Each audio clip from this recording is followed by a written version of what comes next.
madam, step down ka na bilang DepEd Secretary. Bigay mo ang panunungkulan na yan sa karapat-dapat. Alam mong may malasakit sa mga guro. Kilala natin ang mga Duterte na ayaw sa droga. Di ba? Pero, magtataka tayo, bakit may nag-positive na 37 na empleyado ng Davao City Hall? Dapat magdudun kayo dahil ikaw ang DepEd Secretary na kung saan dapat ikaw ay happy bago kayo bumatiko sa national government, bago kayo makisawsaw sa national government, Mayor Baste, linisin mo muna ang bakuran mo. Okay? Mga kaibigan, ito po ang ating unang topic.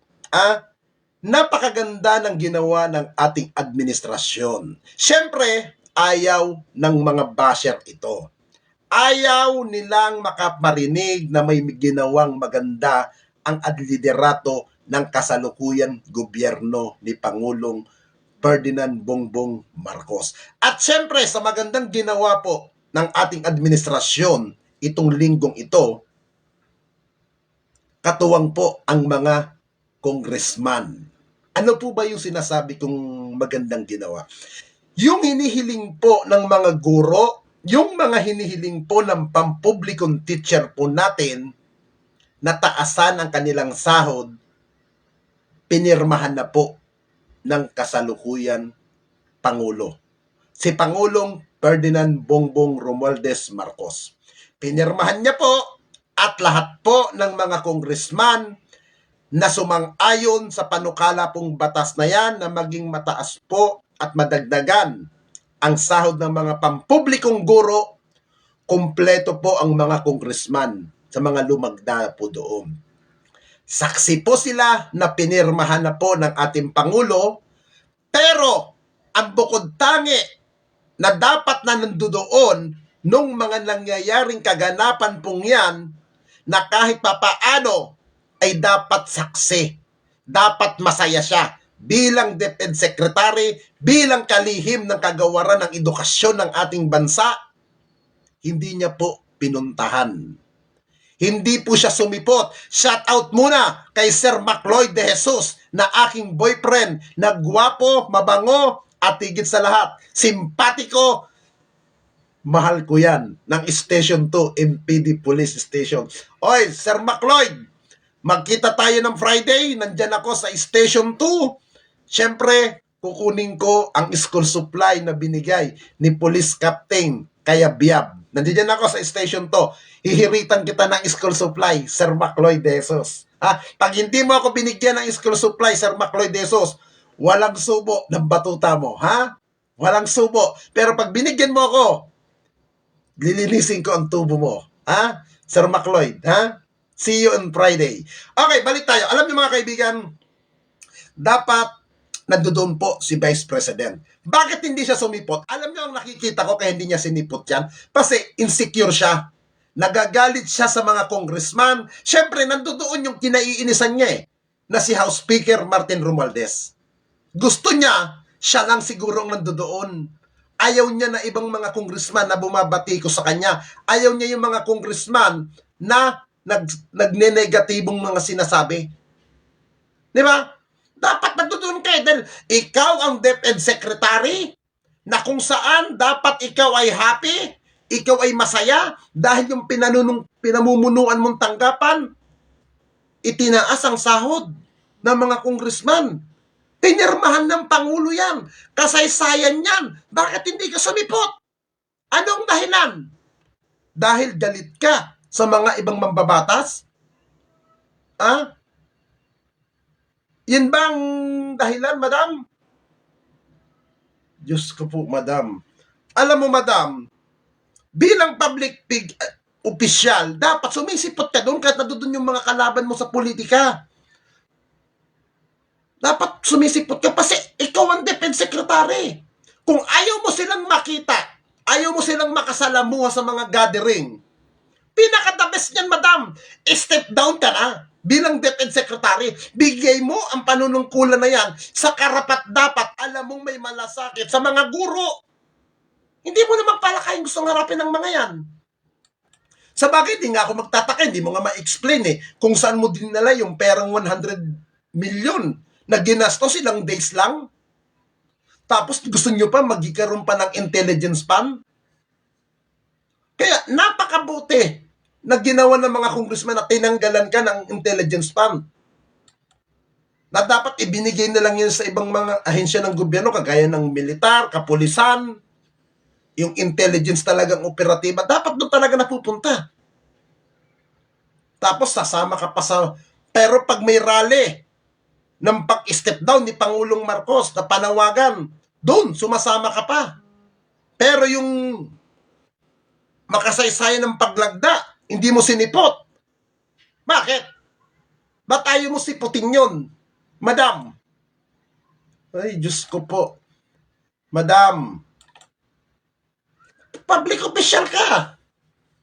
Tungkulin mong siputin yun. Siguro naman bago pinirmahan ng Pangulo yun, may mga paabiso na. In-invite ka daw ng Malacanang pero hindi mo sinipot. Bakit? Na-insecure kayo, madam? Ha?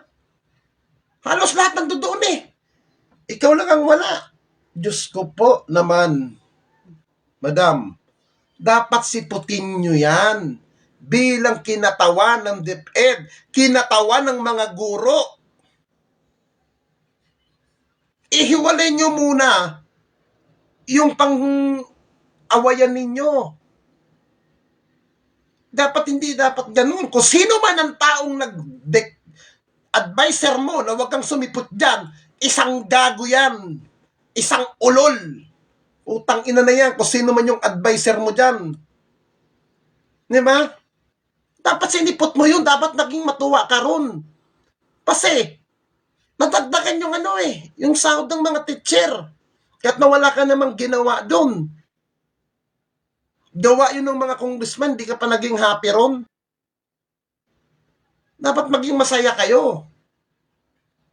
Ngayon, kung hindi ka na masaya dyan sa panunungkulan mo, manatili kang Vice President. Umalis ka sa pagiging DepEd Secretary, ibigay mo sa ibang tao yan na may malasakit, na may pagmamahal sa kanilang trabaho. Yun ang gawin mo. Hindi ka kailangan dyan kung wala kang pagmamalasakit. Diyos ko, yung isang kaibigan ko, hindi ko na may-mention ang pangalan, may nagsusumbong sa'yo tungkol sa mga hindi magagandang gawa. Ang ginawa ninyo, tinagtad nyo ng kaso yung tao. Tinagtad nyo yun ng kung ano ng mga ikan. Kinausap nyo pa yun. Pero tinagtad nyo. Naka. Niba ninyo kaya yung mga tanga na mga supporter mo, magsama-sama kayong mga putang ina ninyo. Magsama-sama kayo, mga buwisit kayo. Kaya doon sa mga supporter mo, na mga walang kukuti, walang puntodos, magsama-sama kayo. Mga buwisit kayo. Hindi gobyerno ang yuyuko sa inyo. Kayo ang makibagay. Tapos na ang pananong ninyo, panahon nyo. Kapatid ng posters at haters, ang kanilang libangan ay asar at mangaway. Mahilig silang magmura lahat. Kasi ang problema kasi sa mga to, ang pakita sa tao, disente. Ang pagpapakita ninyo, makabayan. Pero ang lahat, puro pakitang tao. Kunwari, nagdadamayan. Pero pakitang tao, kaplastikan. Ilan nyo. Ilan nyo yan. Okay. Ito na lang. Ito sa pangalawang topic natin. Biruin nyo itong mga kaibigan, 37 empleyado ng Davao City. 37 ay 37. 3 saka 7, 37. Positibo sa illegal na droga na gumagamit. Kilala natin ang mga Duterte galit sa droga. Kilala natin ang mga Duterte na ayaw sa droga. Di ba? Pero, magtataka tayo, bakit may nag-positive na 37 na empleyado ng Davao City Hall. Nung pinadrug test ang mga tauhan dyan, bakit nakalusot yan sa mga Duterte? Ang mayor ng Davao City ngayon, si Mayor Baste Duterte, na anak ng dating Pangulo ng ating bansa. Bakit nagkaroon ng mga empleyado na gumagamit ng illegal na droga? At ang tanong, bakit buhay pa ang mga yan? Pero pag ikaw isang pangkaraniwan na adik, pangkaraniwan kang patay na. Di ba? Bakit nagkandamata yung mga iba? Bakit yung mga empleyado na nag-positive, bakit buhay pa? Nagtataka ako. Bakit nalusutan ang Davao City ng mga empleyado? Ang balita ko nga, labasa ko yung article kay Mayor Baste, tatanggalin daw. Hindi pwedeng tanggalin. Dapat ang gawin dyan, kasuhan ninyo. Kasuhan ninyo. Ang higpit-higpit ninyo sa mga tao na gumagamit ng illegal na droga, nagkakandamatay, tapos empleyado ninyo, nag-positive. Si Baklang, walang mangyayaring kasuhan. Pwede ba yun? Nasaan ang mustisya dun? Paano yung mga namatay? Na hindi nga katiyakan kung talaga bang adik mga yun o baka napagbintangan lang. Baka mamaya na sinangkot lang dahil kalaban. Pero ito, 37 na empleyado, hindi nyo tayo kakasuhan. Dapat gawin ng PDEA dyan, lahat ng law enforcer, tutukan ng mga yan. Willing kaya magpa-drug test din si Mayor Baste? Willing kaya siya magpaano? Kasi ako may napanood akong video kay Baron Gasler. Sabay daw sila magpa-drug test ni Baste. Willing kaya na magpa-drug test? Willing? Tapos sasabihin mo, bangag ang Pangulo? Sasabihin nyo, adik ang gobyerno? Yung pala, dyan pala sa pinamumunuan mo sa Davao. Sang katutak pala ang adik dyan. Paano yung mga matitino dyan na nadadamay? Hindi ba nakakaya? Hindi ba parang may tawag dyan eh. Anong tawag nito pag ang LGBT binuli mo? Discrimination? Pag empleyado ka ng Davao City, hindi ka kasama? Pag hindi ka empleyado ng Davao, yari ka? May discrimination dyan sa Davao? Dapat ipatupad nyo ng pantay. Tapos kung makasigaw yung tatay ninyo, kung makapagsalitang bangag-bangag, yun naman pala, bangag din palang mga ibang empleyado ninyo sa droga. Sa bagay ako, di ako magtataka eh. Si Michael Yang kasama-sama ni dating Pangulong Duterte. Inapoint niya pa yan. Ngayon, i-explain ninyo yan. Ipaliwanag ninyo. Bakit nga pala? Tignan niyo natin yung live ni Banat Bay. Bakit ilang araw na hindi nagla-live si Banat Bay? Walang masyadong re-upload yun. Yung putang inang yun.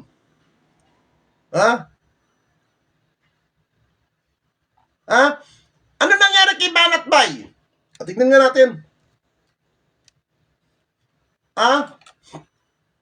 Hindi na nagla-live eh. Tignan nga natin yung pinaka-last live niya.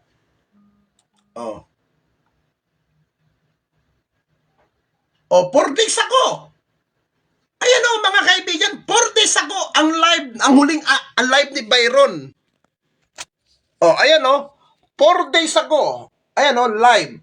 Punta tayo sa live 4 days ago. 4 days ago. Hindi na nasundan. Bakit hindi nasundan yung yung upload na lang? 3 days ago yung huling upload niya.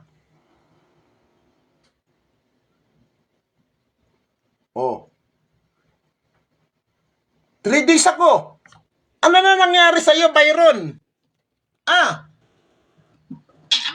nangyari? Sa pinaka-number 1 na defender ni ni Digong. Yung live Facebook, YouTube niya, 4 days ago. Yung huling upload niya, 3 days ago. Eh dati naman, di ka naman ganyan. Araw-araw nagla-live ka, kahit nasa abroad ka, nasa Japan ka. Nagla-live ka. Bakit ngayon parang wala kang live? Nagtatanong lang ako, Byron, bakit hindi ka nagla-live? Ba't hindi nagla-live? Bakit walang batiko sa administrasyon? Parang ganito, guys.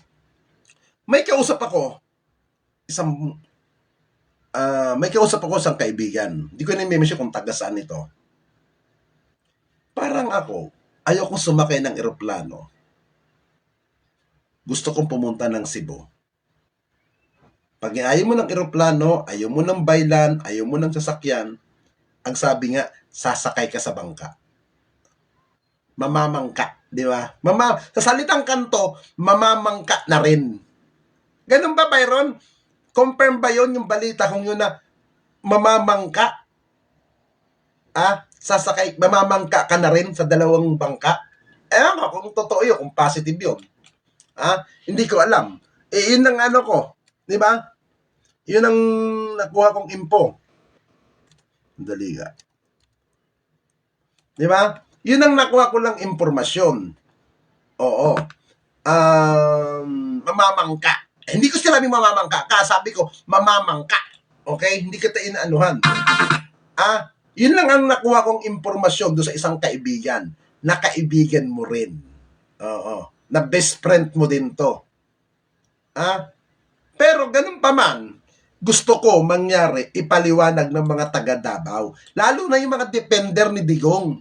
Bakit nagkaroon ng 37 na positive sa droga ang empleyado ng Davao City? Good morning sa'yo, Luigi Pascual ng Public Cemetery ng San Juan City. At sa mga kasamahan mo dyan, Luigi, ng mga malilibog, kung gwapo mga kasama mo, putang ina mo ka, ipiin mo lang ako. Ako nang balang maglinis sa mga tubo nila, ha? Good morning sa'yo, kaibigan. At good morning kay Romeo Pablo Castro. Magandang umaga sa'yo. Good morning, Dino Algero. Good morning sa'yo. Watching from Legazpi City. Maray na aga sa Indong Gabos sa mga taga Bicol, ha? Yun ang ipaliwanag ninyo. Kasi nagtataka ako, mga kaibigan, ang higpit ng kampanya ng mga Duterte sa illegal na droga. Davao na lang yan. Bakit hindi nyo nayari ang mga tauhan nyo? Dapat ayusin nyo muna. Bago kayo bumatiko sa national government, bago kayo makisawsaw sa national government, Mayor Baste, linisin mo muna ang bakuran mo. Linisin mo muna ang iyong pinanumumunuan. Ako'y naniniwala, hindi lang 37 ang positive sa droga dyan. Papaano yung mga malalapit sa inyo? Papaano yung mga dikit talaga sa inyo? Papaano mga yon? Di na-save yun. Kung sa pamumuno ni Mayor Baste Duterte, 37 ang sinasabi ni Congressman, ni Surigao Congressman Representative Ace Barbers, 37. Nung panahon ni Vice President Sara, na kung saan siya ay naging mayor ng Davao, ilan kaya ang empleyado niya sa Davao City ang positive sa droga? Nagtatanong lamang po ako. Hindi po ako nag-aakusa sa inyo. Ilang tao kaya ang positive ng panahon ni Mayor Sara? Hindi po ba meron na rin dyan na nagkakaroon ng party-party with drugs? Meron empleyado dyan dati na malapit kay VP Sara, hindi ko lang matanda ng pangalan na nag-positive sa droga? Di ba? Empleyado ni mismo ni VP Sara yon.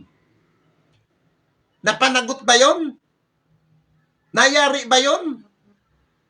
Lumabas sa mga balita yan. Di ba? Lumabas sa mga news yan. Panahon ni VP Sara yan, na kung saan siya ang mayor dati ng Davao. Mismong tauhan niya nag-positive sa droga. na nakatakas lang o pinatakas. Di ba? Nung panahon niya, ng tatay niya, na siya ang pangulo ng bansa. Di ba? Ngayon, magugulat tayo, 37, ang empleyado ng Davao na sangkot sa drugs na nag-positive. Siguro kung ang Pangulo ngayon ay hindi si BBM, si Digong pa ang Pangulo, hindi lalabas sa news yan. Hindi ibabalita yan. At hindi ilalabas sa report yan. Siyempre, disibak lahat ang naka-duty dyan. Hindi yung pananagutin. Tapos kahapon, may mga nagko-comment, putang ina mo, kalbo. Putang ina mo, bakla ka.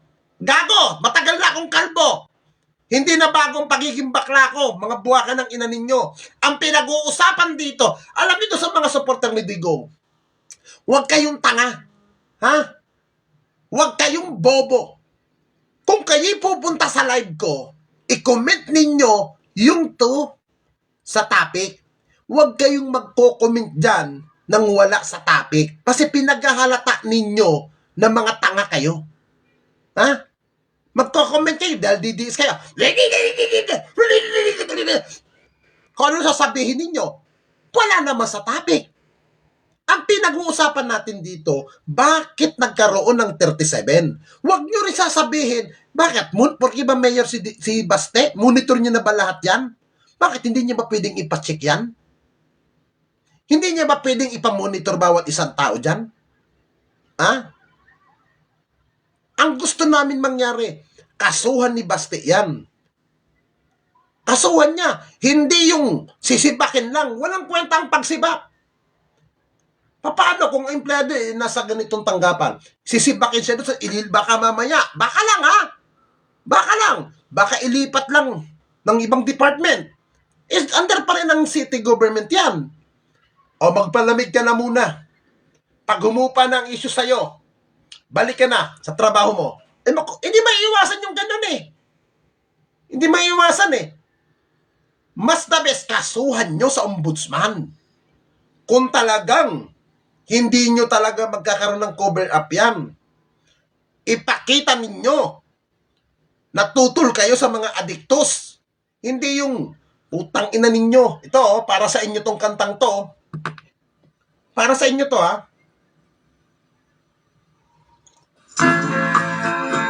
Ito, para sa inyo to. Itong kantang ito.